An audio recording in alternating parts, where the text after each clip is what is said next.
All right, hello and a very good evening to you. Welcome to Hope TV's Newswatch on this day, the 16th day of January 2026. We have quite a lot of top stories lined up for you tonight, including an update on the state of Uganda. My name is Theo Macharia, and on the Sign Language Interpretation Desk is Boniface Mureithi.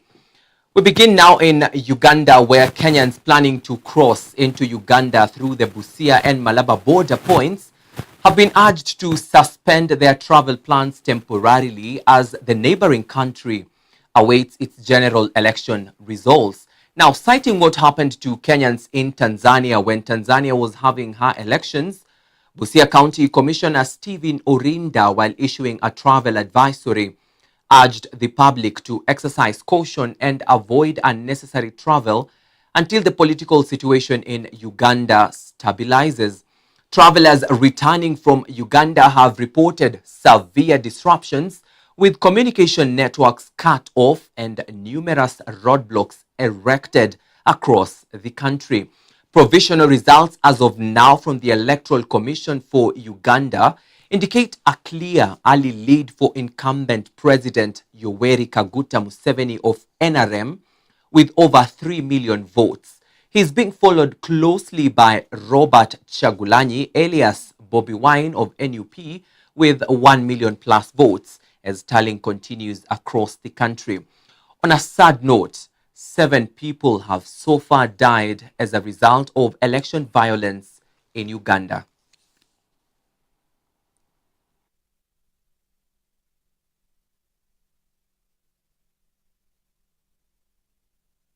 And the police service has once again come under scrutiny after a viral video showed a group of young people being beaten up thoroughly by uniformed officers.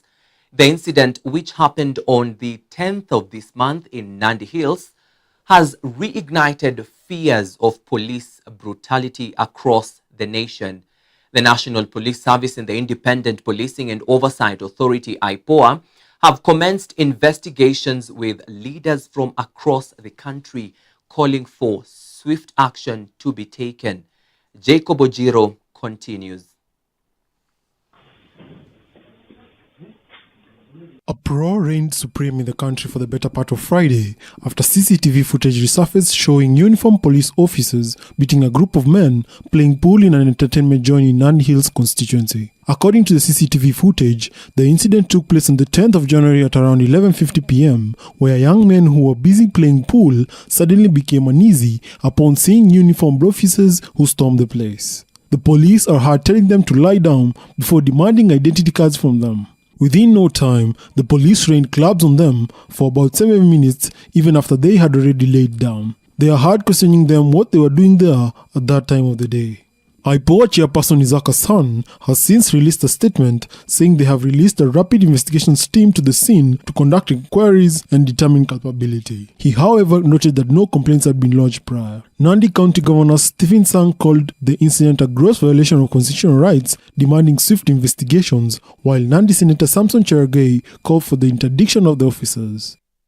In their statement, the National Police Service expressed concern over the incident, noting that the Internal Affairs Unit had been given 3 days to establish the full facts and conclude investigations. They also reassured the public that any officer found culpable will be dealt with accordingly. As the investigations commence, the relationship between the police service and Kenyans is once again on the weighing scale as trust deficit remains high. For Newswatch, I'm Jacob Ochiro.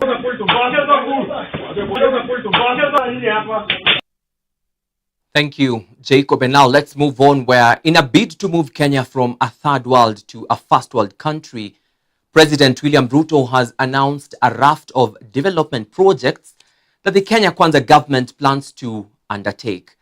At the center of the projects is the construction of a world-class airport expected to commence this year. Speaking in Karen, Ruto revealed plans by the government to also increase the education budget and forging a student funding model that ensures that institutions of higher learning, that is universities, remain sustainable. Over the last 3 years, we have significantly transformed our education sector. we have undertaken some of the most consequential reforms in our education sector to expand opportunity and to ensure that every learner has an opportunity and no child in Kenya is left behind.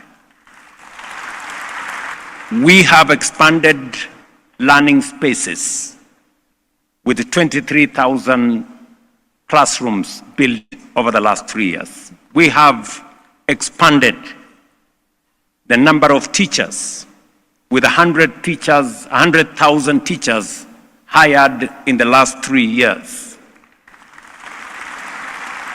And we have increased our budget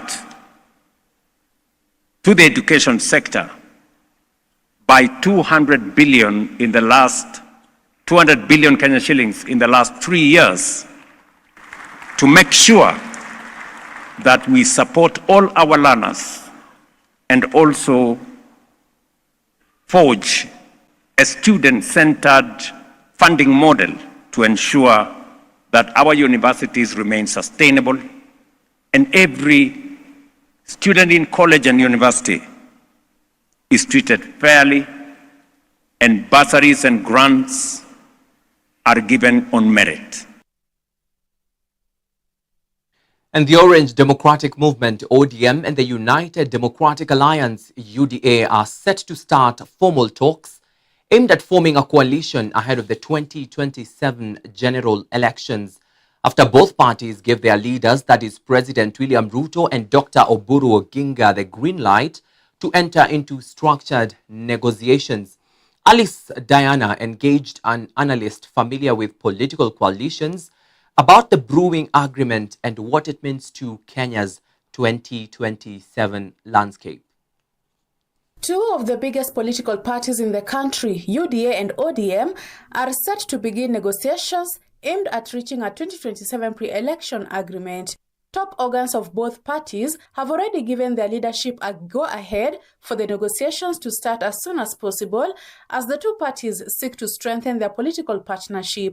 Political analyst Wanja Maina, however, says the engagement appears to be driven by pragmatism or survival rather than ideological convergence. UDA and ODM do not have very much in common. ODM has been there for 21 years. They have been part of major milestones in terms of democracy in the government, in the country. UDA, on the other hand, we don't even know what their ideologies are really. So for me, I would just say it's pragmatism. Ahead of 2027, I know that ODM is very keen to be relevant, protect their base, and also influence the things that are happening currently before we get to 2027. You remember when we were talking about donating experts to the government. You remember the issues of the broad base. So a lot has been happening in ODM, obviously, even a lot of crisis, for instance, and that is part of probably what is informing ODM's stance of survival. On whether ODM is strengthening its bargaining position or has been politically cornered, Wanja says it's a mix of both. On one hand, ODM is strengthening their bargaining position, and they are keeping multiple doors open. And there are many signals. For instance, ODM is still part of Azimio. They have never left Azimio. Still inside of that same ODM, there is a group of people who says, oh, sisi tuko kwa serikali. The others will say, sisi hatuko kwa serikali. So you can tell that the ODM is more or less, they are being in the gray area. On the other hand, the opposition appears to be a bit, what do we say, not really fragmented. I would also say the landscape is fragmented, not the opposition, and this fragmentation now leads to a situation where there's no single one solid voice that is against Ruto, which then limits the ODM options, creating pressure to engage the ruling party. The talks should therefore be seen as a defensive and offensive move at the same time. Commenting on the possibility of both parties fronting one presidential candidate in the 2027 general election, the political analyst says it is premature to conclude they will have a single candidate. Coalitions in Kenya are very fluid, even broad-based governments. You can't really say it's a coalition political party, because even the members of broad-based, one is in Azimio, the other one is in Kenya Kwanza. Decisions of candidates are made towards the closer closer to the dates. There are so many factors. We're talking about power dynamics. We're talking about the public mood. We are talking about elite negotiations. We are talking about owners of capital agreeing. We are talking about tribal arithmetic. So for me, I would say it's premature to conclude that they are managing or they are planning to front a single candidate. Following the internal dynamics within ODM, especially disagreements over backing President Ruto, Wanja notes that this shows ODM will never be the same again moving forward. All those that have eyes can see that there are some major tensions inside of ODM. On one side, the people who seem to be part of the broad-based, to be enthusiastic about broad-based. Akina Sifuna and all others are very strong around some misgivings of the current government. So I would say the tensions are there. Also, Baba left us. Baba was the glue that held all the people together. Now, upon his demise, they describe themselves as political orphans. Now, some of these issues actually have brought to the fore the tensions within ODM. Once that happens, there is a group of people now who would want a structured cooperation with Ruto for stability, state power, access to tenders and big money. While others believe that ODM has been here for long, the identity is about leadership and politics. Why would you want to now bring the government that is very, very unpopular? The long and short of it is that a lot is happening, and in Kenya right now people are saying ni kama mambo ndio sasa imeanza, but in the end you can just tell that ODM will never be the same again. Kenyans are now waiting to see how the negotiations aimed at reaching a 2027 pre-election agreement will go. Alice Diana, Hope TV Newswatch. Comprehensive report there by Alice Diana. Thank you, Alice. One person has died and at least 32 others injured after two passenger buses collided at the notorious tunnel Black Spot along the Londiani-Muhoroni Junction Road. The buses, which were traveling from Nairobi towards the Busia border, were involved in the early crash after one attempted to overtake and rammed into the other, forcing it off the road before it rolled several times. Kericho County Disaster and Emergency Preparedness Officer said that 12 survivors, including 9 females and 3 males, were rushed to Kericho County Referral Hospital, with 2 reported to be in critical condition.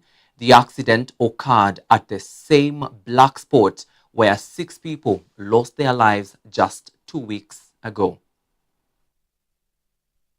Tulikuwa Nairobi, tulikuwa tunapanda gari tuliitisha Climax but tukawekwa gari nyingine hapo inaitwa Legend. So that car venye tulikuwa tunatoka country bus, gari yenyewe ilikuwa inasukumwa ndio itoke, ilikuwa inasumbua engine. Sasa after some time ikaanza kufanya, tukaendeshwa for a few kilometers. After a while sasa si watu wamelala, tukaambiwa gari, yani dereva alikuwa anaendesha over the speed limit. Sasa most of the people sisi wote tulikuwa tumelala. Sasa gari kagonga gari yenye ilikuwa mbele, iligonga. Sasa after kuigonga sasa si kila mtu amemka, people were shouting, some were praying. Gari kabingirika ikaanguka. Ika scrape hapo chini hadi huko mwisho. Sasa ndo akapaswa hiyo nini hapo mbele tutoke. Walisema dereva alitoroka pamoja na watu wake. Sasa tujapatiwa refund bado. There's someone who died, I think. Kuna mtu amekufa, alikuwa amekaa huko nyuma, mtoto wa shule. Alafu some of us kuna wenye wako na minor injuries and some are severe. Nimeenda paka hapo nimekuta waligongana. Gari moja imekufa wanne. Hii gari ambayo dadangu alikufa wanne. Lakini ile nyingine hatujui wangapi wamekufa. Lakini na majeraha. Huyu dadangu anaumia, anaumwa na kifua hapa. Alafu kijana yake ambapo naitwa Moga Sutieno ameumia mkono hapa na bega, alafu na kichwa hiyo kutoka hapa paka hapo. These are usually a black spot where most accidents have happened. So these accidents happened involving 2 buses, the report we got. That is Legend bus and Pendo bus. So the crash survivors were like 43, of which all of them were taken to Fort Tenan Sub-County Hospital where they got the first aids, that is stabilization. Then they managed to refer 12 to County Referral Hospital. And the ones who are referred, some have soft tissue injuries, and a big number has cut wounds, and we have 2 severely injured with spinal injuries. Right, quite a sad state of affairs. Now, still ahead tonight is an update on why the government is still yet to lift a 12-year curfew, dusk to dawn curfew, in Lamu County. But first, we take a break. See you on the other side.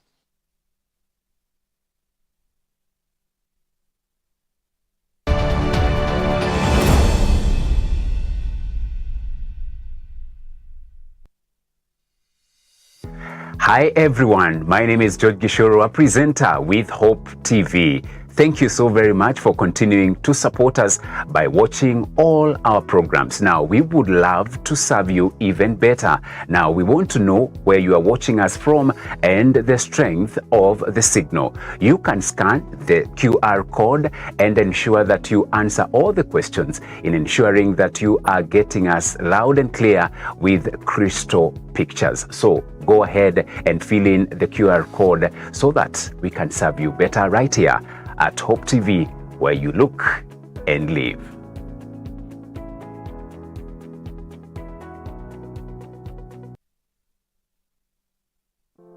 There's a world out there searching for hope, and you can help bring it home. By becoming a friend of Hope, you're helping us share the love of Jesus through Hope FM and Hope TV. With a donation of any amount, join hands with us to bring hope and point souls to the transforming power of Jesus Christ. Become a friend of Hope today by making your donation through the M-Pesa paybill number 933933, account FOH. For more information on how to become a friend of Hope, call 0116-212-723 or email customerexperience@hopefm.org or visit www.hopemediakenya.org. Friends of Hope, keeping hope alive.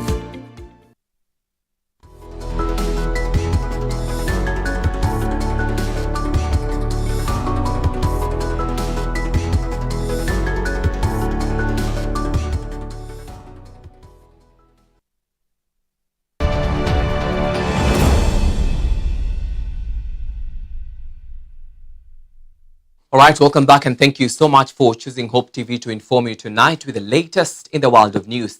Now to some matters. Grade 10 admission. Thika education officials in Kiambu County have launched an intensive mop-up exercise targeting learners who completed grade 9 but are yet to report to grade 10, warning that basic education is compulsory under the law and any parent that goes against this risks arrest. Now, Glory Nkatha reports that the government says it is ready to support parents facing genuine challenges, even as it calls on partners to help achieve a 100% transition rate due to very high numbers of needy students. With arrests looming for non-compliant parents and support available for needy families, education officials in Thika West Sub-County have said to begin a door-to-door mop-up exercise aimed to ensuring all grade 9 graduates transition to grade 10. The move targets parents and guardians who have delayed or failed to enroll their children in senior secondary school despite learning already being underway nationwide. We shall have an exercise called mopping up.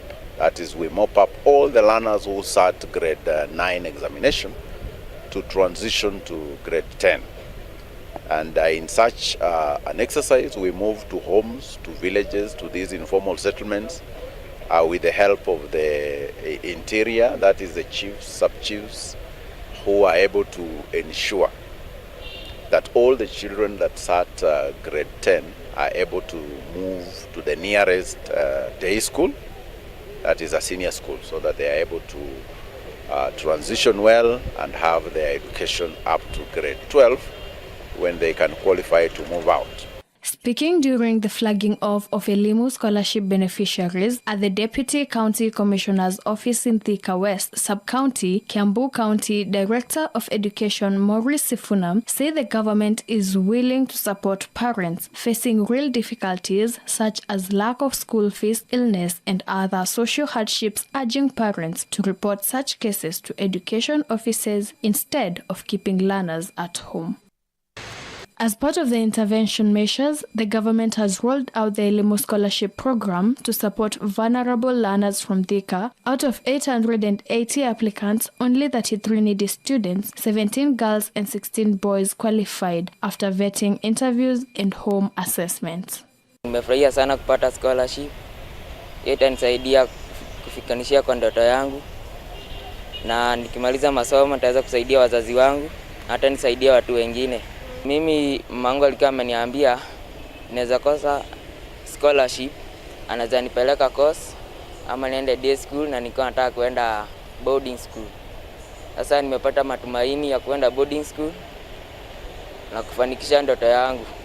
Parents whose children benefited from the program expressed relief, saying the sponsorship has enabled their children to report to school without stress amid tough economic times, having received full secondary school support, including school fees, books, personal items, and pocket money, easing the burden on struggling families. Huyu wa grade 10 kusema ametoka grade 10, nilikuwa naona kama hatasoma. Lakini sasa niko na tumaini atasoma kwa sababu ya elimu scholarship. Education officials are now appealing to well-wishers, faith-based organizations, and corporate partners to come on board and support more learners. Reporting for Newswatch, my name is Glory Nkatha. All right, thank you, Glory. And the latest update on matters grade 10 admission is that the CS for Education, Julius Migos Ogamba, has extended the admission deadline to Wednesday, that is January the 21st. And the reason for that has been cited as the quest to achieve 100% transition into senior school.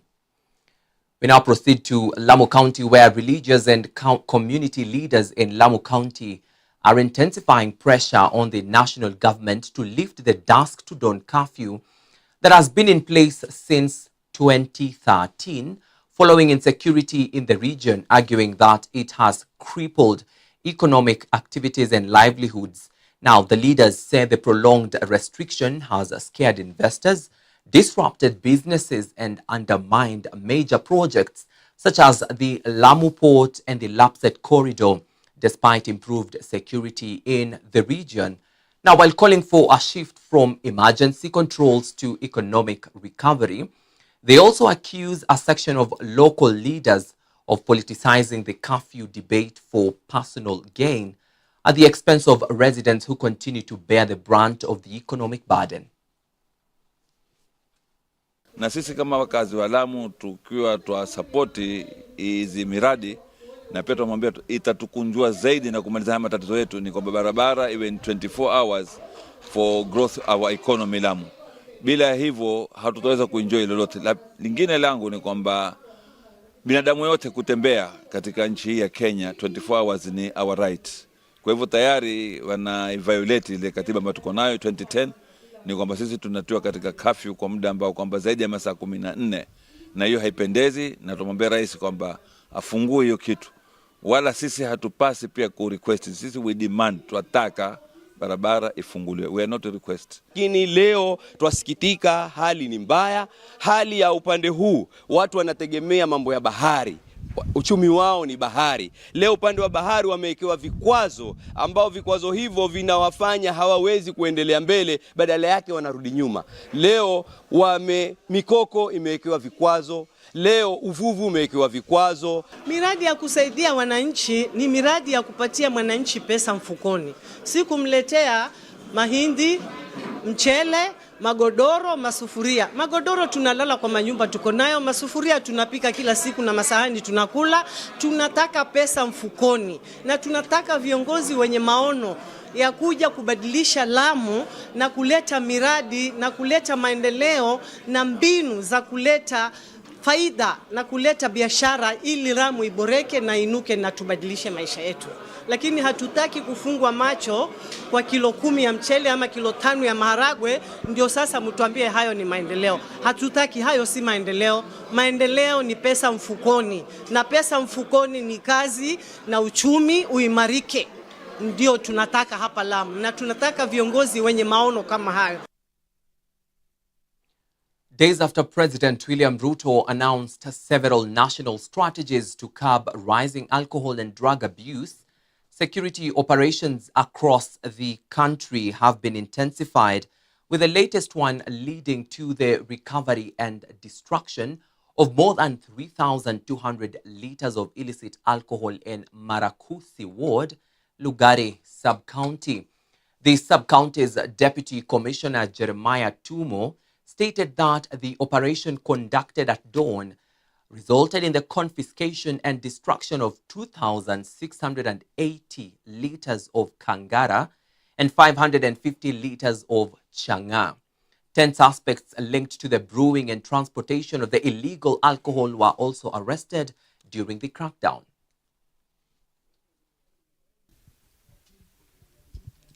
He netted 2,680 liters of Kangara, 550 liters of Changa, and also impounded 7 motorbikes that were being used to ferry these illicit brews to various destinations. This follows a very serious crackdown on illicit brews, following the government's commitment to carry out 100 days RRI against illicit brews and drugs. Intelligence-led operations are being carried out throughout the sub-county, and the results are before you. We are seeing. Yesterday, we were able to net 20 kilos of bang, and today we are proud to also see our officers netting these 550 liters of Changa as well as 2,680 liters of Kangara. These crackdowns are going to continue in this sub-county, and we are sending a stern warning to the peddlers, drug peddlers. We're also sending a stern warning to those who prepare these illicit brews that your days are numbered. And rice farmers in Mwea, Kirinyaga County can now breathe a sigh of relief after the High Court issued conservatory orders temporarily stopping the implementation of a contested Gazette notice allowing the importation of rice, thereby dealing a major blow to the government's plan. In orders issued on Friday, January 16, 2026 at Kerugoya High Court, Justice Edward Mureithi granted conservatory orders for 3 days, effectively suspending the importation process, with the KRA directed to issue its mechanisms to detain the alleged rice consignments until further directions of the court. Kirinyaga Senator Kamau Murango welcomed the ruling, stating that rice farmers in Mwea are grappling with high production costs, rising inputs, water shortages, and delayed payments. Yet, the government is opting to import rice instead of buying from local farmers. Serikali imeruhusu mchele takriban meli mbili, moja inaitwa Spiker na ingine inaitwa Crimson Creek. Wameleta mchele zaidi ya tani milioni 70. Na serikali inajua vizuri kuna agizo la mahakama ambayo imesema kwamba hawakuwa wanafaa kuleta mchele mpaka kesi iweze kusikizwa. Sisi tulishikana na Mheshimiwa Madhenge, tukachukua Jenjeri Maina, Mheshimiwa akawa ndio kiongozi wa mawakili, kwa sababu hatukutaka mtu ambaye anaweza nunuliwa pesa kidogo kama venye ilifanyika, karibu tupoteze hiyo kesi. Kuliko wangoje kesi sikizwe, Jumatatu ijao wakaamua kuleta mchele na ikaanza kupaliwa katika bandari ya Mombasa. Na ndio maana tulienda kotini na tumepata agizo lingine la mahakama ambayo inaambia KRA isiweze kutoa hiyo mchele ama kuachilia iende mpaka kesi yetu iweze kusikizwa, ili wakulima wa Mwea waweze kununua mchele yao yenye iko kwa maghala na ile ambayo bado tunakuja kuvuna.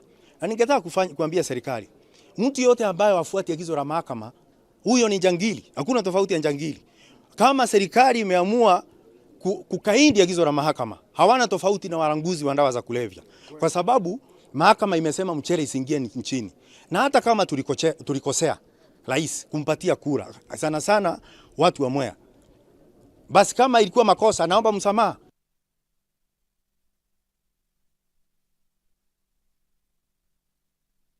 From rice farming now to matters livestock, the Ministry of Agriculture and Livestock has issued a call to county governments to urgently implement measures aimed at safeguarding the nation's livestock from the worsening drought conditions. Highlighting a specific strategy for livestock preservation, Agriculture and Livestock Development Cabinet Secretary Mutahi Kagwe encouraged county governments to invest in storage facilities for preserving silage and hay for distribution to farmers during dry periods. The CS also announced plans to establish strategic animal feed reserves to shield pastoralist communities from the devastating economic effects of drought, which in the past has wiped out livestock worth billions of shillings. Republic of Kenya Cooperative Societies Act, Certificate of Registration. Ni vizuri county governments ifikirie pia vile tunaweza kusaidia na chakula ya mifugo. What do I have in mind? Pande zingine, kwa sababu tunajua kabisa, we know for a fact that a drought is coming. If we know for a fact that a drought is coming, let us prepare for the drought as we prepare for human food. County governments must take initiative to give us the plans that they have to salvage the livestock in the respective counties, so that we can be able to be of assistance as a national government. Kwa hivyo tungependa sana, Cecily, when you are speaking in the Council of Governors, hiyo mambo ya what to do, the mitigating factors that we need to take must also be owned by the county governments, not just the national government. Ya coolers zile ambazo hazijafika, I can tell you, Governor, that the cabinet has already approved additional funding for additional coolers. Kwa hivyo hapa karibuni tutaanza mpango wa kuja kwenu. We will see which coolers are which, vile tutasaidia nyinyi, so that the industry, the dairy sector, the dairy industry in Embu can continue to thrive. Kera na tuwekewe wimbo vizuri tafadhali, wanakata keki vizuri. And a land ownership tussle has erupted over more than 23,000 acres in Thome, Rumuruti, Laikipia County, pitting the Mathera, Kihondoi, Kahonoki, Gitaraga Farmers Association against squatters from pastoralist communities.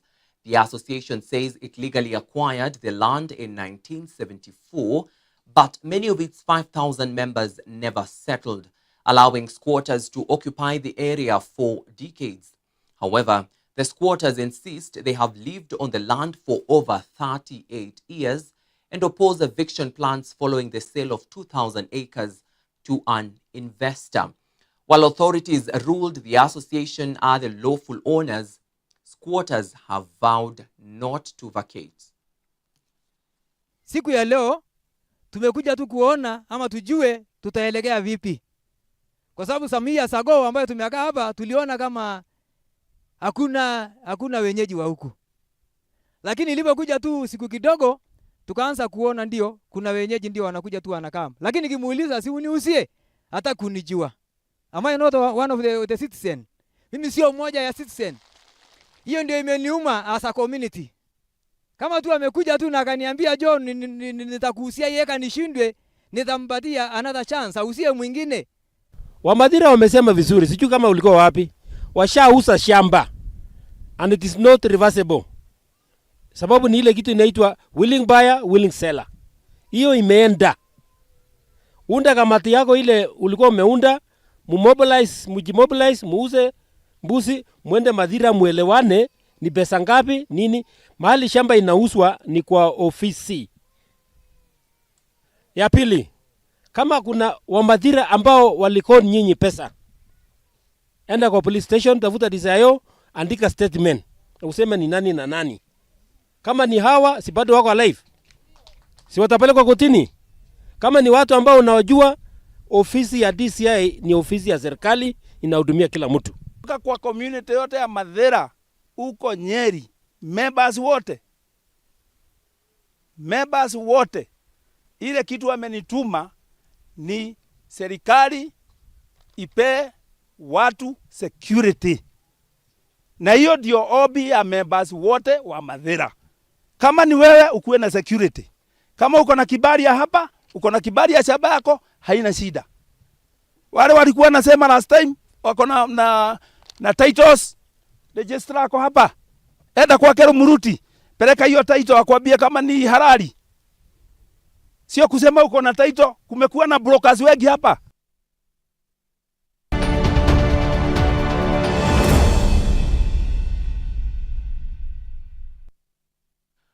All right, now it's time for us to play, and we begin with some matters AFCON 2025. All eyes are on hosts Morocco as the continent's biggest footballing carnival reaches its crescendo on Sunday, with the Prince Moulay Abdallah Stadium in Rabat set to witness a clash of titans. It is the defending runners-up Senegal against the high-flying hosts, the Atlas Lions of Morocco. One will walk away with a second golden star and the other with a heartbreak. But just before the final whistle blows on Sunday, our reporter Vincent Kerosi takes a look back at the drama, the giants who fell and the heroes who rose. The road to Morocco's Rabat was littered with ambitions of Africa's heavyweights. Defending champions Ivory Coast saw their reign end in a bruising quarter-final battle against Egypt. Nigeria Super Eagles, led by Victor Osimhen, soared high until they hit the red wall of Morocco in the semi-finals, falling in a gut-wrenching penalty shootout. Meanwhile, Algeria and Cameroon, two perennial favorites, were sent packing in the quarterfinals, unable to keep pace with the tactical evolution of the 2025 tournament. Senegal's path was one of clinical efficiency. The Teranga Lions roared through the knockout stages, dispatching Sudan and Mali before a legendary semi-final win over Mohamed Salah's Egypt.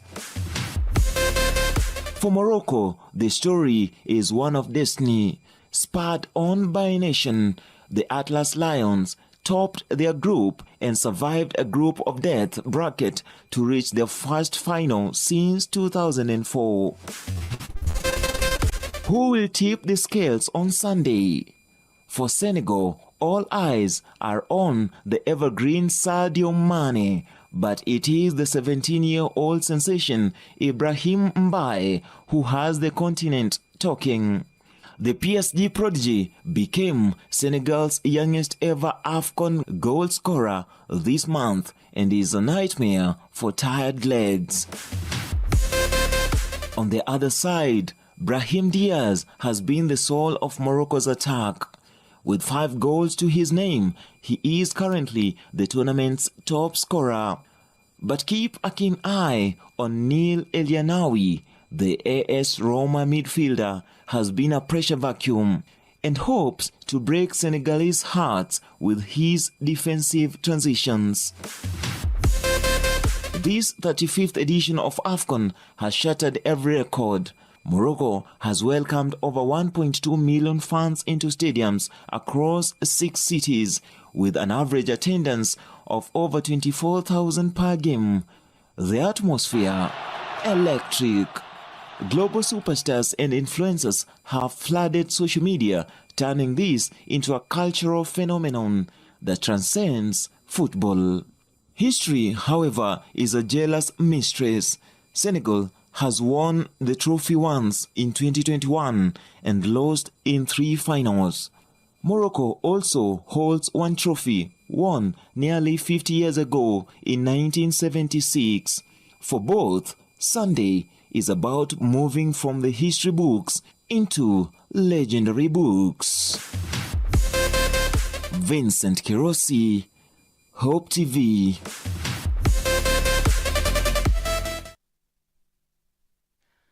Indeed, what a match it's going to be on Sunday. Morocco versus Senegal. Time is the enemy here. Talk to us on our social media platforms and tell us which among the two are you championing to carry the AFCON Cup 2025.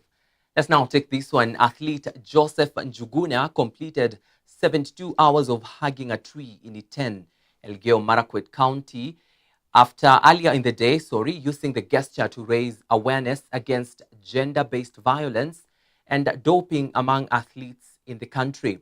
Njuguna has vowed to return and repeat the exercise for 100 hours if the government fails to take decisive action. After completing the exercise, Njuguna underwent a medical evaluation by doctors at the Iten County Referral Hospital. The government, through the Ministry of Health, has, however, issued a public caution urging the public to be cautious while engaging in prolonged tree-hugging activities without a prior medical checkup. This follows a rising trend of Kenyans participating in the tree-hugging challenge as inspired by environmentalists Trufena Muthoni. Kwa huu mti ambao nimeukumbatia kwa siku 3, jua 3, giza 3, sio rahisi, sio rahisi. Nimekaa hapa bila chakula, nilikuwa nakunywa maji na glucose na maziwa sometimes. Lakini ningetaka kuambia wakimbiaji, mtawaacha kutumia dawa. Jambo la pili, ningetaka kuambia wakimbiaji na raia wetu wa kawaida, no gender based violence. Sisi kama viongozi tunajiunga kusema no against gender based violence. We are saying also no to drugs.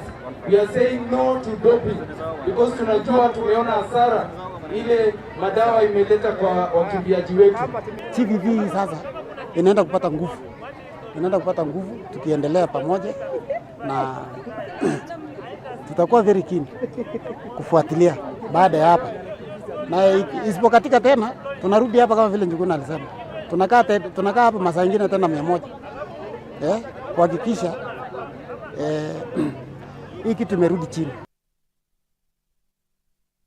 And on that note, we've come to the close of tonight's broadcast. I hope you have been adequately informed from the men and women behind the scenes, and also myself and our sign language interpreter, Boniface Morethi. We wish you a lovely and a restful night. My name is Theo Macharia. God bless you. And remember yet again, there is nothing that is too hard for the Lord. Good night.